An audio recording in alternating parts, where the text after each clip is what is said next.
The unpredicted victory for Henry Bolton in the Ukip leadership contest had even seasoned observers asking, Henry who but the clear margin for the candidate, who came across in many ways as closest in priorities and tone to Nigel Farage, leaves the party still just inside the UK political mainstream, with its focus on Brexit intact.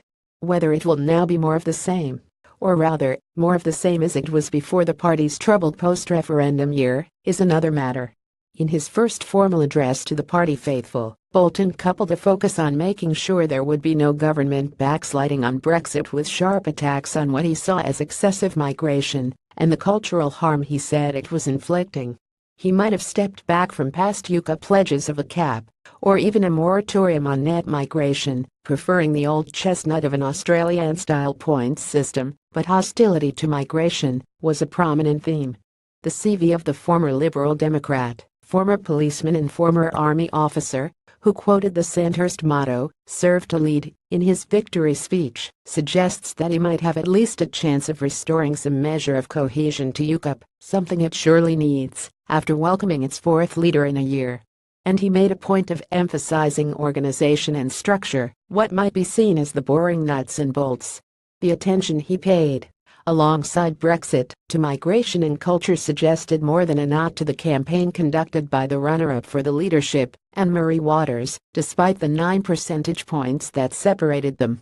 Even if party members, or those who voted, have resisted her anti-Islam platform for now, Bolton's words hint that her message carried seductive force. Brexit is our core task, says new Ukip leader Henry Bolton, video. So while a big majority of Ukippers opted for the sense of continuity offered by Bolton, or more accurately, perhaps, the return to pre-Brexit Farageism he appeared to offer, this may not last. Waters' candidacy fed off a strand of xenophobia that runs through Ukip support.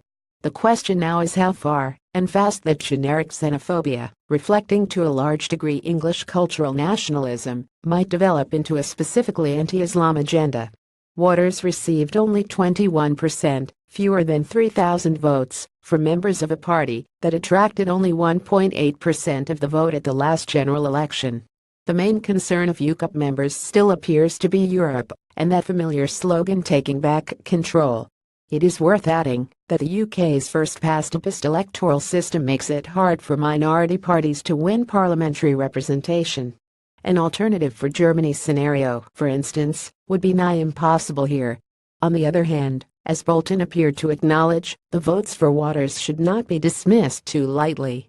She took second place, after all, on a very clear platform that vilified a particular faith group in a country that prides itself on tolerance and the freedom for individuals to worship, select their schools, and dress as they choose.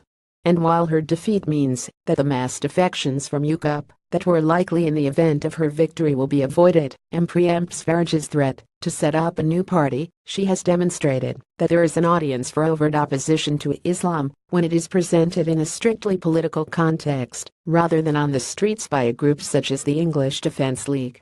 Much will depend now on Bolton's performance as Ukip leader.